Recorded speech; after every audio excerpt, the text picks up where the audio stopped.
सदगुरु प्यारियों साधु संगत जी आप सभी को प्रेम भरी राधा स्वामी जी। साधु संगत जी आज हम फिर बाबा जी महाराज जी के कुछ लेटेस्ट सवाल जवाब लेकर हाजिर हुए हैं जी। साध संगत जी बाबा जी महाराज जी ने डेरा ब्यास में 20 दिसंबर को संगत के सवालों के जवाब दिए जी। साध संगत जी बाबा जी महाराज जी और हजूर महाराज जी ने कल डेरा ब्यास में शाम 4 बजे संगत को ओपन कार में दर्शन दिए। संगत बाबा जी महाराज जी और हजूर महाराज जी के दर्शन पाकर निहाल हो गई जी। साध संगत जी कल डेरे में संगत भी बहुत ही आई हुई थी। कई संगत बाहर के स्टेट से आई हुई थी, जो कि लगभग मध्य प्रदेश, राजस्थान, मुंबई, दिल्ली आदि अन्य स्टेटों से आई हुई थी। साध संगत जी कई संगत ऐसी भी थी जो बाबा जी महाराज जी के दर्शन तो कई बार कर चुकी थी, लेकिन कई संगत ऐसी थी जो हजूर महाराज जी के दर्शन पहली बार कर रही थी जी। साध संगत जी कई संगत में ऐसी एक होड़ थी कि बाबा जी महाराज जी हमारे कुल मालिक ने जो हजूर महाराज जी को चुना है वह कैसे दिखते हैं। साध संगत जी जब बाबा जी महाराज जी के साथ हजूर महाराज जी के दर्शन किए तो संगत ने पाया कि बाबा जी महाराज जी की ही तरह हजूर महाराज जी भी दिखते हैं और बहुत ही प्यारे लगते हैं। तो साध संगत जी आप जी में से जितनों ने हजूर महाराज जी के दर्शन किए हैं वह कमेंट बॉक्स में राधा स्वामी लिखना ना भूले जी। और अगर यह सवाल जवाब का वीडियो पसंद आए तो सदगुरु प्यारे यूट्यूब चैनल को सब्सक्राइब करके बेल आइकन को ऑल पे प्रेस जरूर कर ले जी, जैसे कि आपको ऐसे ही लेटेस्ट वीडियो मिलते रहे जी। तो चलिए हम चलते हैं जो कल डेरे में सवाल जवाब हुए उनके कुछ चुनिंदा सवाल जवाब लेकर जी। साधु संगत जी सबसे पहले किसी ने बाबा जी महाराज जी से कहा, बाबा जी मैं जब भजन सिमरन करती हूँ तो मुझे भजन सिमरन पर बैठने के लिए सहारे की ज़रूरत पड़ती है। तो बाबा जी ने उन्हें समझाया कि बेटा देखो आप सहारा लेकर बैठ जाया करो। बाबा जी ने आगे कहा, आज हम सब जो हमारा मन है उसकी बातों में आकर ना बैठने के हम हजार बहाने ढूंढ लेते हैं। अब अगर कोई परेशानी है तो उसका समाधान भी तो है ना, और वह समाधान हमें ही निकालना पड़ेगा बेटा, ना कि कोई और। तो आप कोशिश करें कि सहारा लेकर भजन सिमरन पर जरूर बैठे। फिर किसी ने अगला सवाल किया, बाबा जी जो मेरी माँ है वह सारा दिन नहाते रहते हैं और हम उन्हें कहते हैं कि आप सेवा पर चला करो, लेकिन वो मानती ही नहीं है। तो बाबा जी ने समझाया, बेटा वो जैसा करते हैं आप उन्हें करने दो, हमें नहीं पता कि उनके मन की क्या अवस्था है। आप उन्हें बिल्कुल भी फोर्स ना करें बेटा, और अगर उन्हें कोई परेशानी है तो आप उनकी देखभाल जरूर करें बेटा। फिर एक भाई ने बाबा जी महाराज जी से कहा, बाबा जी मैं जब भजन सिमरन पर बैठता हूँ तो मुझे अपने अंदर हजूर जी का स्वरूप आप ही दिखाई देने लग जाता है। साध संगत जी बाबा जी ने हुजूर की तरफ देखते हुए कहा कि जब जवान गुरु मिल गया है तो बुढ़े की क्या जरूरत है। यह सुनकर वह भाई भी हंसने लगे और संगत भी जोर जोर से हंसने लग जाती है। एक भाई ने फिर अगला सवाल बाबा जी से कहा, बाबा जी आपके साथ रहना तो मुझे चाहिए था, लेकिन मैं खुद को आपसे जोड़ नहीं सका। बाबा जी ने उन्हें समझाते हुए कहा, बेटा रिश्ता आपने नहीं जोड़ना, रिश्ता उस मालिक ने जोड़ना होता है। हमें तो अपने आप को उसके काबिल बनाना है, उसके लायक बनाना है। आगे बाबा जी ने समझाया कि बेटा आप कभी भी इन परखों में ना पड़े, हमें तो सिर्फ अपना बर्तन साफ रखना है, आगे उस मालिक की मौजे वह क्या दे। फिर किसी ने बाबा जी से कहा, बाबा जी हजूर जी मेरे दिल विच बस चुके हैं, तो क्या भजन सिमरन करते समय मुझे हजूर जी के स्वरूप को देखकर बैठना चाहिए, मुझे समझाइए। तो बाबा जी मुस्कुराते हुए कहने लगे कि बिल्कुल बैठ सकते हैं। फिर इसके बाद किसी ने अगला सवाल बाबा जी महाराज जी से कहा। उन्होंने कहा, बाबा जी वैसे तो मेरे मन में कोई सवाल नहीं है, लेकिन मैं बस इतना चाहती हूँ कि आप कभी भी मेरा हाथ ना छोड़ना। साध संगत जी, तो बाबा जी ने कहा कि बेटा ओ सा तो वख नहीं, बिन साधे दूजा कख नहीं, पर देखने वाली आंख नहीं। बाबा जी बोले, देखो बेटा, मालिक तो हर घड़ी हमारे साथ है। अभी क्योंकि मालिक हमें दिखाई नहीं देता है, इसलिए हम उसे भूले बैठे हैं, उसका एहसास नहीं, इसलिए उस मालिक पर जरूर भरोसा रखें। फिर किसी ने बाबा जी से कहा, बाबा जी कभी कभी जब मैं डेरा ब्यास में आता हूँ और डेरे में शब्दों का ऑडिशन होता है तो मैं घर वालों से जिद करके डेरा आ जाता हूँ, लेकिन घर वाले मुझे गुस्से करते हैं। तो बाबा जी ने समझाया कि बेटा देखो, पीछे अपनी जिम्मेदारियों को छोड़कर हमें कभी भी कहीं नहीं आना चाहिए। पहले हमें सबसे बड़ी अगर कोई रिस्पॉन्सिबिलिटी है तो वहाँ है हमारे घर की जिम्मेवारी, वहाँ निभाएं, फिर उसके बाद दूसरा काम करें। फिर वह लड़का कहने लगा, बाबा जी मेरी जो माता जी की डेथ एक 7 साल पहले हो चुकी है और मैं अपनी मम्मी को कभी भूल नहीं सकता। मुझे बहुत याद आती है और मेरे सपने में भी मेरी मम्मी आती रहती है। तो बाबा जी ने समझाया, बेटा हम जिसके करीब होते हैं ना, जिससे प्रेम करते हैं ना, उनका प्रभाव हमारे मन पर सदा बना रहता है और इसलिए हमें सपने भी उन्हीं के आते हैं। आप ध्यान को दूसरी तरफ लगाने की कोशिश करोगे तो आपको सपने नहीं आएंगे। फिर किसी ने बाबा जी से पूछा, बाबा जी अमावस्या के दिन श्राद्ध करते हैं तो क्या उस दिन मैं भी श्राद्ध कर सकता हूं?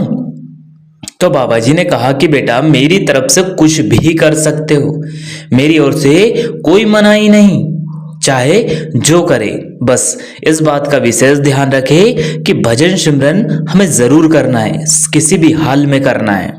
भजन सिमरन के बाद आप श्राद्ध करो या कुछ भी करो, कोई मनाही कभी नहीं है मेरी तरफ से।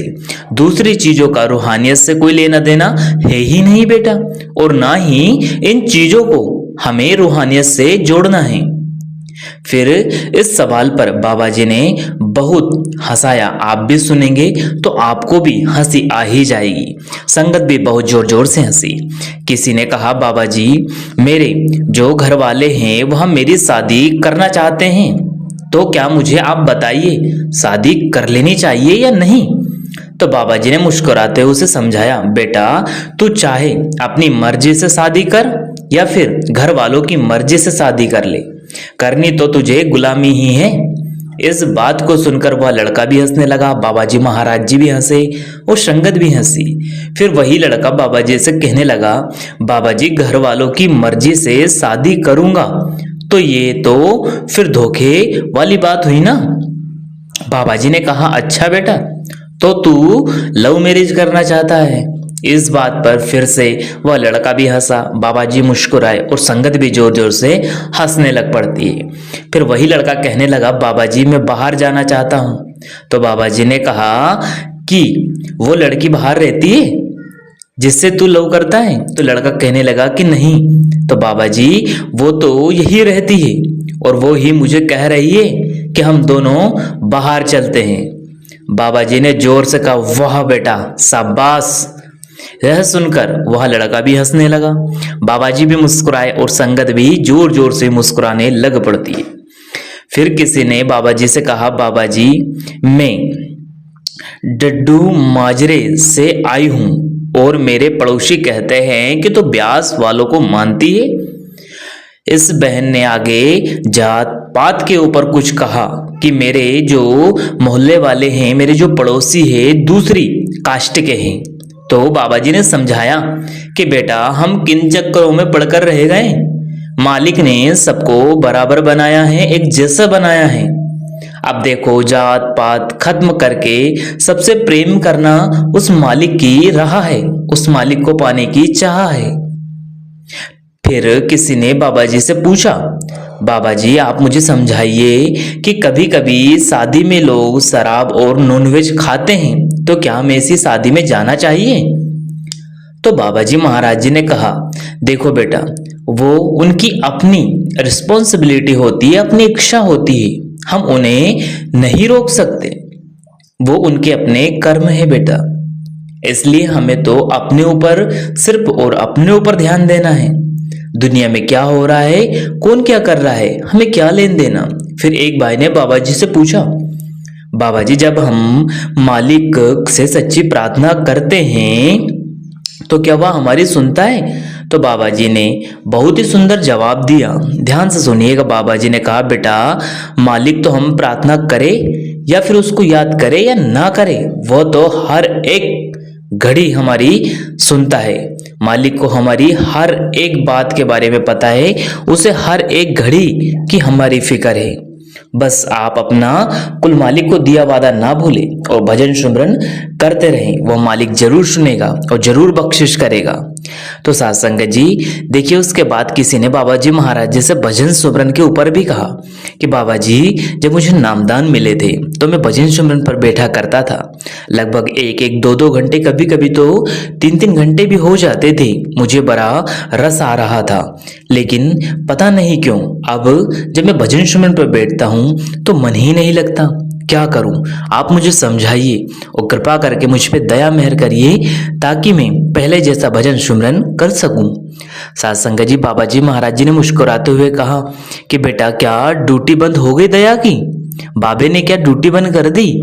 यानी कि बाबा जी ने समझाया कि बेटा, ऐसा नहीं है कि मालिक की ओर से कुछ भी चीज जो दी जाती है वहां आपसे लेकर दूसरे को देगा। मालिक के यहाँ किसी चीज की कमी नहीं है, जो दे सकता है वह जानने की ताकत भी रखता है।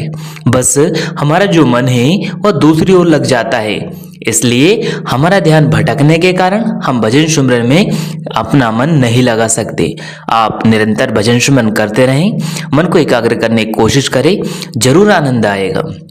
इसके बाद किसी ने बाबा जी से कहा, बाबा जी, मैं बाहर रहकर जॉब करना चाहता हूँ, लेकिन मेरे घर वाले मना कर रहे हैं, क्या करें? तो बाबा जी ने समझाया, बेटा, बाहर जाकर जितनी ज़्यादा मेहनत करोगे उससे ज़्यादा, अगर यहाँ मेहनत कर ली तो उससे ज़्यादा यहाँ आपको ज़्यादा बेनिफिट है। तो कोशिश करें कि आप अपने यहीं रहकर मेहनत करें और माँ बाप के साथ रहें। वो जो कह रहे हैं आपके भले के लिए कह रहे हैं, तो आप कोशिश करें कि माँ बाप के हुक्म को माने।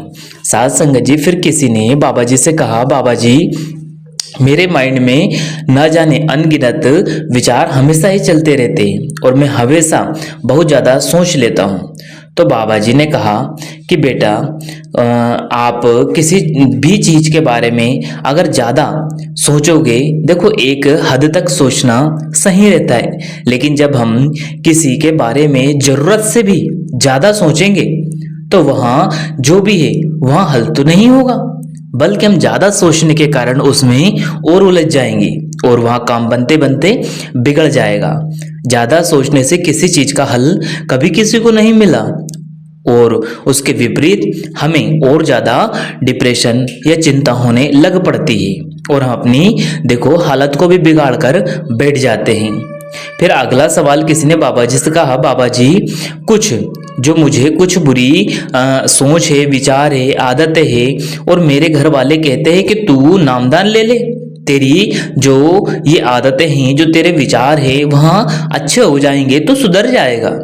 तो क्या बाबा जी मुझे झूठ बोलकर नामदान लेना चाहिए?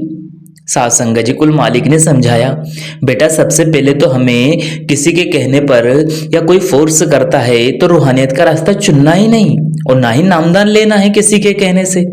जब तक हम खुद को इस लायक ना समझे कि हम उसकी जिम्मेदारी उठा सकते हैं, तब तक हमें आगे कदम नहीं बढ़ाना चाहिए। माता पिता तो हमारा भला चाहते हैं, इसलिए कह देते हैं, लेकिन कल को नामदान लेकर हम अगर जिम्मेदारी नहीं निभा पाएंगे और अगर हम गलत रास्ते पर चलेंगे तो कर्मों का बोझ हमारे ऊपर बढ़ता जाएगा। इसलिए आप कोशिश करें कि हर किसी के कहने पर नामदान ना ले। पहले रूहानियत की जो सत्संग है उनको सुने, किताबें पढ़ें, और जब आप जान जाएं कि असल मकसद क्या है इस राह पर चलने का और क्या नियम है, फिर बड़ी खुशी से आप नामदान ले सकते हैं और आप उस जिम्मेवारी को भी निभा सकते हैं। तो साथ संगत जी, यह कुछ सवाल जवाब थे जो डेरा ब्यास में हजूर की प्यारी संगत और बाबा जी महाराज जी की प्यारी संगत ने डेरा ब्यास में कल सवाल जवाब किए थे जी। साथ संगत जी, आप जी को यह सवाल जवाब का वीडियो कैसा लगा? वीडियो अगर अच्छा लगा हो और हजूर महाराज जी और बाबा जी महाराज जी के दर्शन किए हो तो आप कमेंट बॉक्स में राधा स्वामी लिखना बिल्कुल ना भूले जी। गुरु की प्यारी और हजूर महाराज जी की प्यारी, बाबा जी महाराज जी की प्यारी साथ संगत को अंत में प्रेम भरी राधा स्वामी जी। अगर वीडियो पसंद आया हो तो लाइक करें, शेयर करें, कमेंट बॉक्स में राधा स्वामी लिखकर सदगुरु प्यारे यूट्यूब चैनल को सब्सक्राइब करके बेल आइकन को ऑल पे प्रेस कर ले। फिर मिलेंगे किसी और वीडियो में। शुक्रिया, टेक केयर। अंत में आप सभी को प्रेम भरी राधा स्वामी जी। धन्यवाद।